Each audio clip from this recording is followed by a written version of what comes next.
വിജയദശമി ദിനത്തിലെ വാർത്തകൾ അവസാനിക്കുന്നില്ല. അറിവിന്റെ ആദ്യാക്ഷരം കുറിക്കാൻ കൊല്ലൂർ മൂകാംബിക ക്ഷേത്രത്തിലും വൻ തിരക്കാണ്.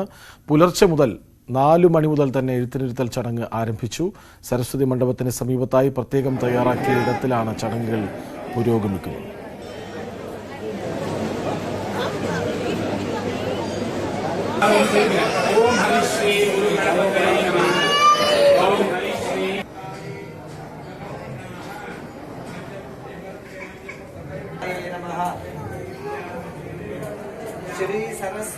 വിവരങ്ങളുമായി KV ബൈജു ഒപ്പമുണ്ട്. ബൈജു, എഴുത്തിനിരുത്തിന്റെ ഏറ്റവും പ്രധാന കേന്ദ്രമാണ് കൊല്ലൂർ മൂകാംബിക ക്ഷേത്രം. കഴിഞ്ഞ 2-3 ദിവസമായി വിവിധ ചടങ്ങുകൾ കാണാൻ പങ്കുചേരാനൊക്കെ വലിയ തിരക്കാണ് അവിടെ അനുഭവപ്പെടുന്നത്. ഇന്നോ പോലെ തന്നെ 9 നാൾ നീണ്ടു നിൽക്കുന്ന നവരാത്രി മഹോത്സവം കൊല്ലൂരിനെ സംബന്ധിച്ചിടത്തോളം പ്രധാനമാണ്. ഇന്ന് വാഗ്ദേവതയുടെ സന്നിധിയായ ഈ കൊല്ലൂർ മൂകാംബിക ക്ഷേത്രത്തിൽ വലിയ തിരക്കാണ് കാണാൻ സാധിക്കുന്നത്. ഇന്ന് പുലർച്ചെ 4 മണിക്ക് തന്നെ നട തുറന്നു. തുടർന്ന് എഴുത്തിനിരുത്തലും ആരംഭിച്ചു. ഈ ക്ഷേത്രം മേൽശാന്തി രാമചന്ദ്ര അടികയുടെ കാർമ്മികത്വത്തിലാണ് ഇവിടെ ചടങ്ങുകൾ പുരോഗമിക്കുന്നത്. സരസ്വതി മണ്ഡപത്തിന് സമീപത്തായി പ്രത്യേകം തയ്യാറാക്കിയ സ്ഥലത്താണ് ഈ 20ഓളം പുരോഹിതന്മാരുടെ ഈ നേതൃത്വത്തിൽ ഈ എഴുത്തിനിരുത്തൽ ചടങ്ങ് നടക്കുന്നത്. നമുക്കറിയാം, എല്ലാ ദിവസവും ഈ കൊല്ലൂർ മൂകാംബിക ക്ഷേത്രത്തിൽ എഴുത്തിനിരുത്തൽ ഉണ്ടെങ്കിലും ഈ വിജയദശമി ദിനത്തിൽ അറിവിന്റെ ആദ്യാക്ഷരം കുറിക്കുക എന്നത് ഏവരുടെയും ഒരു ആഗ്രഹമാണ്. അതുകൊണ്ട് തന്നെയാണ് കൂടുതൽ പേർ ഈ സമയങ്ങളിൽ ഈ ക്ഷേത്രത്തിൽ എത്തുന്നത്. കഴിഞ്ഞ 2 വർഷമായി നാമമാത്രമായിരുന്നു ഇത്തരത്തിൽ എഴുത്തിനിരുത്തൽ ചടങ്ങ് നടന്നത്. അത് ഇത്തവണ വിപുലമായാണ്, കോവിഡ് നിയന്ത്രണങ്ങളൊന്നും തന്നെ ഇല്ലാതെ അത്തരത്തിൽ വലിയ വിപുലമായാണ് ഈ തവണ എഴുത്തിനിരുത്തൽ നടക്കുന്നതെന്നത് പ്രത്യേകതയാണ്. മാത്രമല്ല, ക്ഷേത്രത്തിലേക്ക് എത്താൻ പ്രത്യേക ബസ്, മംഗളൂരിൽ നിന്നുൾപ്പെടെ പ്രത്യേക ബസ് സർവീസുകൾ, കൂടാതെ ഈ കൊങ്കൺ വഴി പോകുന്ന എല്ലാ തീവണ്ടികൾക്കും ബൈന്ദൂരിൽ സ്റ്റോപ്പ് അനുവദിച്ചിട്ടുണ്ട്. ഇത്തരത്തിൽ വലിയ ക്രമീകരണങ്ങൾ ഈ എഴുത്തിനിരുത്തലുമായി ബന്ധപ്പെട്ട് നടത്തിയിട്ടുണ്ട്. ഉച്ചയ്ക്ക് 1:30 വരെയാണ് ചടങ്ങുകൾ നടക്കുക. ഇന്ന് രാത്രി നടക്കുന്ന ഒരു വിജയോത്സവത്തോടു കൂടിയാണ് ഈ 9 നാൾ നീണ്ടുനിന്ന ഈ കൊല്ലൂരിലെ നവരാത്രി മഹോത്സവത്തിന് പരിസമാപ്തി കൊടുക്കുക. എന്തായാലും ഈ കേരളത്തിൽ നിന്നാണ് കൂടുതൽ പേർ മൂകാംബിക ക്ഷേത്രത്തിൽ എത്തുന്നത്. അതുകൊണ്ട് തന്നെ മലയാളികൾ ഉൾപ്പെടെ നിരവധി പേരാണ് ഈ രാവിലെ മുതൽ ക്ഷേത്രത്തിൽ എത്തിക്കൊണ്ടിരിക്കുന്നത്. 9 നാൾ കൊല്ലൂർ അത്തരത്തിൽ വലിയ ആഘോഷ ലഹരിയിൽ എന്ന് തന്നെ നമുക്ക് വേണമെങ്കിൽ പറയാം. ഇന്നലെ നടന്ന രഥോത്സവത്തിലും പതിനായിരങ്ങളാണ് ഇത്തരത്തിൽ ഈ രഥോത്സവത്തിന് ദർശിക്കാനായി ഉണ്ടായിരുന്നത്. ഇന്ന് രാവിലെ മുതൽ ഇത്തരത്തിൽ നിരവധി പേർ എത്തിക്കൊണ്ടിരിക്കുന്നു. 1:30 എഴുത്തിനിരുത്തൽ അവസാനിക്കുമെന്നാണ് ക്ഷേത്രം അധികൃതർ അറിയിച്ചതെങ്കിലും ഇത് നീണ്ടു പോകാനാണ് സാധ്യത. കൂടാതെ ഈ ക്ഷേത്ര ദർശനത്തിനായി നീണ്ട ക്യൂ ആണ് നമുക്ക് കാണാൻ സാധിക്കുന്നത്. 4-5 മണിക്കൂർ ക്യൂ നിന്നാ വേണം ദേവിയെ ദർശിക്കാൻ. അത്തരത്തിൽ ഇത്തവണ നേരത്തെ ഒന്നും ഇല്ലാത്ത തരത്തിൽ വലിയ തിരക്ക് തന്നെ കൊല്ലൂരിൽ നമുക്ക് കാണാൻ സാധിക്കുന്നുണ്ട്. ബൈജു, ഈ നമ്മളിപ്പോൾ തിരുവനന്തപുരത്തും പനച്ചിക്കാടും തിരൂർ തുഞ്ചൻ പറമ്പിലെയും ഒക്കെ കാഴ്ചകൾ പോകുമ്പോൾ അവിടെ എഴുത്താശന്മാർ ഒരിടത്തിരിക്കുന്നു, അവിടേക്ക് കുട്ടികളെ കൊണ്ട് അടുത്തിരുത്തുന്നു, അല്ലെങ്കിൽ മടിയിലിരുത്തുന്നു, അങ്ങനെയാണ് ചടങ്ങ് നടക്കുന്നത്. പക്ഷേ കൊല്ലൂരിലെ ചില ദൃശ്യങ്ങളിൽ കാണുന്നത്, അല്ലാതെയും കാണുന്നുണ്ട്, ചില ദൃശ്യങ്ങളിൽ കാണുന്നത് കുട്ടികളുമായി രക്ഷകർത്താക്കൾ ഇങ്ങനെ നിരന്നിരിക്കുന്നു, അവിടേക്ക് എഴുത്താശന്മാർ വരുന്നു, എഴുതിക്കുന്നു. തീർച്ചയായും കൊല്ലൂരിലൊരു പ്രത്യേകത അതാണ്. കൂടുതൽ വലിയ തോതിലുള്ള തിരക്ക് കൂടി കണക്കിലെടുത്താണ് ഇത്തരത്തിലുള്ള ക്രമീകരണം. നീണ്ടനിരയായി ഇത്തരത്തിൽ പ്രത്യേകം സജ്ജമാക്കിയ ഇടങ്ങളിൽ ഇരിപ്പിടത്തിൽ ഇരുന്ന് ഈ പുരോഹിതന്മാർ അവിടെ എത്തി ഇത്തരത്തിൽ എഴുത്തിനിരുത്തുന്ന ഒരു രീതിയാണ് കൊല്ലൂരിലേത്. മടിയിലിരുത്തി എഴുത്തിനിരുത്തുന്ന സംഭവങ്ങളും ഉണ്ട്. എന്നാൽ ഈ തിരക്ക് കാരണം ഇത്തരത്തിൽ ഒരു ക്രമീകരണങ്ങളാണ് ഒരുക്കിയിട്ടുള്ളത്. മുൻകാലങ്ങളിലും ഇത്തരത്തിൽ തന്നെയാണ് മൂകാംബികയിലെ എഴുത്തിനിരുത്തൽ ചടങ്ങ് നടക്കുന്നത്. ഇത് എല്ലാ ദിവസവും സരസ്വതി മണ്ഡപത്തിൽ എഴുത്തിനിരുത്തൽ നടത്തുന്നു. മുതിർന്നവർക്കും എഴുത്തിന് എടുക്കാമെന്നാണ് കൊല്ലൂരിലെ പ്രത്യേകത. പക്ഷേ ഈ വിജയദശമി ദിനം എന്നത് വലിയ പ്രത്യേകതയാണ്. ഈ ദിവസം കുട്ടികളെ എഴുത്തിനിരുത്തണമെന്നാണ് ഏതൊരു മാതാപിതാക്കളുടെയും ആഗ്രഹം. അതുകൊണ്ട് തന്നെയാണ് ഈ വിജയദശമി ദിനത്തിൽ കൊല്ലൂരിൽ ഇത്രയും തിരക്ക് അനുഭവപ്പെടുന്നത്. 20ഓളം പുരോഹിതന്മാർ ഇത്തരത്തിൽ ഈ പ്രത്യേകം തയ്യാറാക്കിയ മണ്ഡപത്തിൽ 20ഓളം പുരോഹിതന്മാരെ ഈ എഴുത്തിനിരുത്തൽ നേതൃത്വം നൽകുന്നുണ്ട്. ഇത്തരത്തിൽ കൃഷ്ണരാജ് സൂചിപ്പിച്ചതുപോലെ ഇത്തരത്തിൽ നിരയായിരുന്ന് ഇതിനെ എഴുത്തിനിരുത്തുന്ന ഒരു രീതിയാണ് കൊല്ലൂരിൽ ഉണ്ടാകുന്നത്. ആ രീതിയിൽ ഇപ്പോൾ ചടങ്ങുകൾ പുരോഗമിക്കുകയാണ്. ഈ ക്ഷേത്ര ദർശനത്തിനായി എത്തുന്നവരുടെയും തിരക്ക് വലിയ തോതിൽ കൊല്ലൂരിൽ നമുക്ക് കാണാൻ. കൊല്ലൂർ മൂകാംബിക ക്ഷേത്രത്തിൽ വലിയ തിരക്കാണ്. ആയിരക്കണക്കിന് കുരുന്നുകളാണ് അവിടേക്ക് ആദ്യാക്ഷരം കുറിക്കാൻ എത്തുന്നത്. മാത്രമല്ല ക്ഷേത്ര ദർശനത്തിനായി എത്തുന്നവരുടെ അവിടെ നവരാത്രി ഉത്സവമാണ്. അതുകൊണ്ട് തന്നെ സമാപന ദിവസം വലിയ തിരക്ക് അങ്ങനെയും അനുഭവപ്പെടുന്നുണ്ട്. വിവരങ്ങൾ നൽകുകയായിരുന്നു KV ബൈജു. പറവൂർ ദക്ഷിണ മൂകാംബിക ക്ഷേത്രത്തിൽ നിന്ന് സുവി വിശ്വനാഥൻ കൂടി ഒപ്പമുണ്ട്.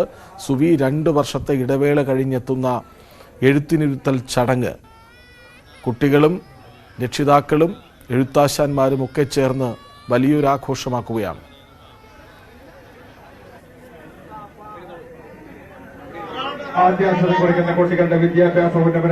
കൃഷ്ണരാജ്, പറവൂർ ദക്ഷിണ മൂകാംബിക ക്ഷേത്രത്തിൽ നിന്നുള്ള ദൃശ്യങ്ങളിലേക്കാണ് നമ്മൾ പോകുന്നത്. കൊല്ലൂർ മൂകാംബിക ക്ഷേത്രത്തിൽ നിന്നുള്ള ഫ്രെയിം ഇവിടേക്ക് വരുമ്പോൾ കേരളത്തിലെ തന്നെ ഏറ്റവും പ്രശസ്തമായ ഒരു ക്ഷേത്രമാണ് പറവൂർ ദക്ഷിണ മൂകാംബിക ക്ഷേത്രം. മൂകാംബിക ദേവി തന്നെയാണ് ഇവിടെ കുടികൊള്ളുന്നത് എന്നാണ് വിശ്വാസം.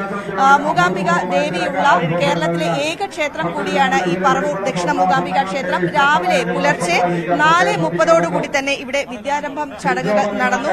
അഭിഷേകം, ചാർപ്പ് തുടങ്ങിയ ക്രിയകൾക്ക് ശേഷമാണ് വിദ്യാരംഭം ചടങ്ങുകൾ നടന്നത്. ഏതായാലും നിരവധി കുരുന്നുകളാണ് ഇവിടെ ആദ്യാക്ഷരം കുറിക്കാനായി എത്തിയിരിക്കുന്നത്. ഏതായാലും 3000-ഓളം കുട്ടികൾ ഇന്നിവിടെ ആദ്യാക്ഷരം കുറിക്കും എന്നാണ് പ്രതീക്ഷിക്കുന്നത്. കേരളത്തിലെ ഏറ്റവും പ്രശസ്തമായ ക്ഷേത്രമാണ് പറവൂർ ദക്ഷിണ മൂകാംബിക ക്ഷേത്രം. സരസ്വതിയുടെ ഭാവത്തിലാണ് ദേവി ഇവിടെ കിഴക്കോട്ട് കുടികൊള്ളുന്നത് എന്നാണ് വിശ്വാസം. അതുകൊണ്ട് തന്നെ ഇവിടെ ആദ്യാക്ഷരം കുറിക്കുന്നത് ജീവിതത്തിൽ ഉടനീളം അറിവ് പകരുന്നതിന് കൂടുതൽ പ്രചോദനമാകും, കൂടുതൽ നല്ലതായിരിക്കും എന്നാണ് ഒരു വിശ്വാസം. അതിന്റെ ഭാഗമായി നിരവധി പേരാണ് ഇവിടേക്ക് എത്തിക്കൊണ്ടിരിക്കുന്നത്. നമുക്ക് ദൃശ്യങ്ങളിൽ തന്നെ കാണാം. ആദ്യം, അതായത് നാവിൽ എഴുത്താണി കൊണ്ട് അല്ലെങ്കിൽ സ്വർണ്ണമോതിരം കൊണ്ട് ആദ്യം ഹരിശ്രീ ഗണപതിയെ നമ എന്ന് ആചാര്യൻ എഴുതും. അതിനുശേഷം കുഞ്ഞു വിരൽ പിടിച്ചുകൊണ്ട്, ഒന്നുകിൽ നടുവിരൽ അല്ലെങ്കിൽ മോതിരവിരൽ പിടിച്ചുകൊണ്ട് അരിയിൽ ഹരിശ്രീ ഗണപതിയെ നമ എന്ന് എഴുതുന്നതോടുകൂടിയാണ് ഈ ചടങ്ങുകൾ പൂർത്തിയാവുക. തുടർന്ന് ആചാര്യന് ദക്ഷിണ നൽകിക്കൊണ്ട് കുരുന്നുകൾ മുന്നോട്ട് പോകും. എന്താണ് അറിവ് എന്നതുൾപ്പെടെ അറിയാത്ത ഒരു പ്രായത്തിലാണ് ഈ കുരുന്നുകൾ ഈ അക്ഷരം കുറിക്കുന്നത്. ഏതായാലും ഇവിടെ നിന്നുള്ള കാഴ്ചകൾ വളരെ മനോഹരമാണ്. ഒരു ഭാഗത്ത് സന്തോഷത്തോടു കൂടി ഇരിക്കുന്നുണ്ടെങ്കിൽ മറുഭാഗത്ത് വളരെ കരച്ചിലും ബഹളവുമാണ്. എഴുത്താണി കൊണ്ട് എഴുതാൻ പോലും പല കുട്ടികളും അനുവദിക്കുന്നില്ല. 2.5-3 വയസ്സ് പ്രായമാണ്, നമുക്കത് മനസ്സിലാകും. ഏതായാലും രക്ഷിതാക്കൾ അവരെ പിടിച്ചിരുത്തി എഴുതിക്കുന്ന ഒരു കാഴ്ച പലരും നമുക്ക് ദൃശ്യങ്ങളിൽ തന്നെ കാണാം.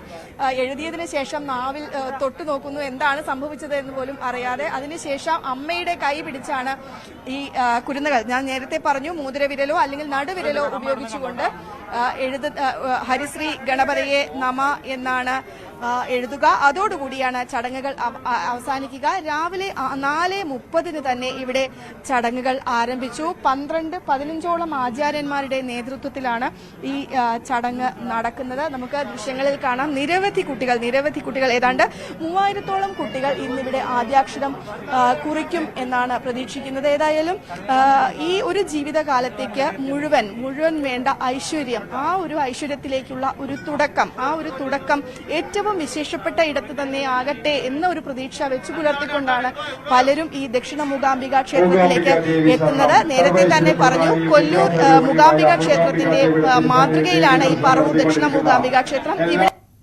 ഭാവത്തിലാണ് ദേവി കുടികൊള്ളുന്നത്. കിഴക്കോട്ട് ദർശനമായിരിക്കുന്ന സരസ്വതി ദേവി, താമരക്കുളത്തോട് ഇതിന് ചേർന്നിരിക്കുന്ന മൂകാംബിക ദേവി. ഈ താമരക്കുളം എന്ന് പറയുമ്പോൾ അത് സൗവർണിക നദിയെയാണ് സൂചിപ്പിക്കുന്നത്. അവിടെ ഇത്രത്തോളം വിശേഷപ്പെട്ട ഒരു സ്ഥലമാണ്. അതുകൊണ്ട് തന്നെ ഇവിടെ നിന്ന് അറിവ് കുറിക്കുമ്പോൾ, അറിവിന് തുടക്കമിടുമ്പോൾ അത് ജീവിതം മുഴുവൻ നീണ്ടു നിൽക്കുന്ന ഒരു ഐശ്വര്യത്തിലേക്കുള്ള ഒരു പുതിയ തുടക്കം ആകും എന്നാണ് പ്രതീക്ഷിക്കുന്നത്. ഏതായാലും ഇവിടെ ഇപ്പോൾ വിദ്യാരംഭ ചടങ്ങുകൾ അതിന്റെ ഉച്ചസ്ഥായിലേക്ക് കടക്കുന്ന ഒരു കാഴ്ചയാണ് കാണുന്നത്. എറണാകുളം പറവൂർ ദക്ഷിണ മൂകാംബിക ക്ഷേത്രത്തിൽ നിന്ന് വിവരങ്ങൾ നൽകുകയായിരുന്നു സുവി വിശ്വനാഥൻ. വിജയദശമി ദിനത്തിൽ 2 വർഷത്തെ ഇടവേള കഴിഞ്ഞ് വലിയ തിരക്കാണ് എല്ലാ സാംസ്കാരിക കേന്ദ്രങ്ങളിലും വിവിധ ക്ഷേത്രങ്ങളിലുമുള്ളത്. കുട്ടികൾ ഉറക്കെ കരഞ്ഞും ആകാംക്ഷയോടെ നോക്കിയും എന്താണ് നടക്കുന്നതെന്ന് മനസ്സിലാക്കാതെയും ഒക്കെ ആ ചടങ്ങിൽ ഭാഗഭാക്കാകുന്നു. എഴുത്താശാന്മാരാകട്ടെ പൂർണ്ണ ആത്മാർത്ഥതയോടെ, അർപ്പിത മനസ്സോടെ ആ കുട്ടികൾക്ക് അത് തുടരെ ഇങ്ങനെ പകർന്നു കൊടുക്കുന്ന തിരക്കിലാണ്. രക്ഷിതാക്കളും ആകാംക്ഷയിൽ തന്നെയാണ്. തൻ്റെ കുട്ടിക്ക് എവിടെയാണ് എഴുത്തിനിരുത്തേണ്ടതെന്ന് നേരത്തെ തീരുമാനിച്ചത് പ്രകാരം എത്തി ആ ആഗ്രഹം സഫലീകരിച്ച് മടങ്ങുന്ന കാഴ്ചയാണ് എവിടെയുമുള്ളത്. ഏതായാലും നേരത്തെ പറഞ്ഞതുപോലെ കോവിഡ് കാലം കഴിഞ്ഞെത്തുന്ന വിജയദശമി ദിനം ഒരു തരത്തിൽ ആഘോഷമാക്കുകയാണ് രക്ഷിതാക്കളും കുട്ടികളും എഴുത്താശാന്മാരും സംഘാടകരുമൊക്കെ ചേർന്ന്.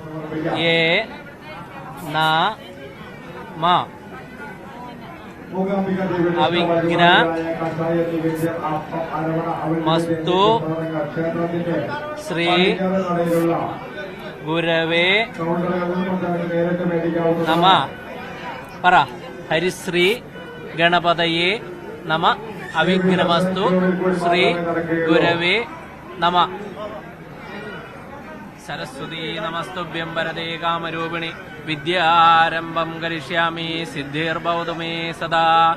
ഗുരവേ സർവലോകാനാം വിഷജേ ഭവരോഹിണാം ഹൃദയേ സർവവിദ്യാനാം ദക്ഷിണാമൂർത്തയേ നമഃ. സമസ്തലോകാഃ സുഖിനോ ഭവന്തു. ഓം ശാന്തി ശാന്തി ശാന്തി. കുരുന്നുകൾക്ക് അവരുടെ ജീവിതത്തിലെ ഏറ്റവും പ്രധാനപ്പെട്ട ഒരു ദിനം.